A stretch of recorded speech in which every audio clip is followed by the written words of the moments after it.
আল্লাহ তাআলার ইচ্ছা এবং জনগণের ভালোবাসায় আমরা নির্বাচিত হলে সেই ইনক্লুসিভ বাংলাদেশই আমরা গড়ব ইনশাআল্লাহ। 2026-এর ফেব্রুয়ারিতে অনুষ্ঠিত হতে যাচ্ছে দেশের ভাগ্য নির্ধারণীয় ত্রয়োদশ জাতীয় সংসদ নির্বাচন। তবে এবারের নির্বাচনের আগে সবচেয়ে বড় যে আলোচনার জন্ম দিয়েছে তা হলো বাংলাদেশ জামায়াতে ইসলামী।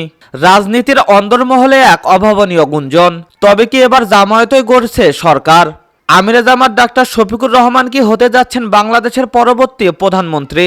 দেশ জুড়ে যে তোলপাড় শুরু হয়েছে তার নৈপথ্যে আসলে কি রয়েছে? জামায়াতের বিপুল জনসমর্থন আর সুশৃঙ্খল সাংগঠনিক শক্তি কি তবে এবার বিএনপিকে চ্যালেঞ্জের মুখে ফেলে দিচ্ছে? বিস্তারিত থাকছে আমাদের আজকের এই বিশেষ এক্সক্লুসিভ প্রতিবেদনে।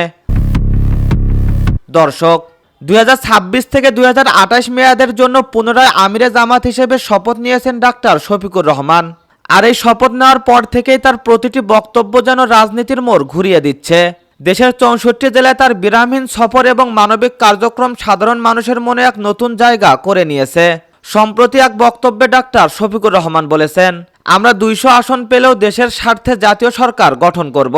এই বক্তব্যের মাধ্যমে তিনি স্পষ্ট করে দিয়েছেন যে জামাত কেবল ছোট কোনো জোটের অংশীদার হতে চায় না, বরং তারা এবার চালকের আসনে বসতে প্রস্তুত। তার এই আত্মবিশ্বাস সুরেই বলে দিচ্ছে আমিরে জামাত শফিকুর রহমানকে প্রধানমন্ত্রী হিসেবে দেখতে চাওয়া তৃণমূল কর্মীদের সংখ্যা এখন আকাশচুম্বী। দীর্ঘ সময় পর জামায়াত এবার 300 আসনের মধ্যে 179টি আসনে নিজেদের শক্তিশালী প্রার্থীর নাম ঘোষণা করেছে। শুধু তাই নয়, জাতীয় নাগরিক পার্টি সহ 10 দলকে নিয়ে জামায়াত এক বিশাল মোর্চা গঠন করেছে। জামায়াতের কৌশলী পদক্ষেপে অবাক হয়েছেন তাবৎ রাজনৈতিক বিশ্লেষকরা। তারা কেবল কৌমি বা ধর্মভিত্তিক দলগুলোকে সাথে নেয়নি, বরং এনসিপির মতো প্রগতিশীল শক্তি, এমনকি হিন্দু সম্প্রদায়ের নেতাদের প্রার্থী করে এক নতুন ধারার রাজনীতির সূচনা করেছেন। বিশ্লেষকরা মনে করছেন, যদি এই জোটের পক্ষে গণজোয়ার সৃষ্টি হয় তবে ডাক্তার শফিকুর রহমানের প্রধানমন্ত্রী হওয়ার পথ অনেক বেশি মসৃণ হয়ে যাবে। এদিকে মাঠের রাজনীতিতে বিএনপির সাথে জামায়াতের এক স্নায়ুযুদ্ধ শুরু হয়েছে।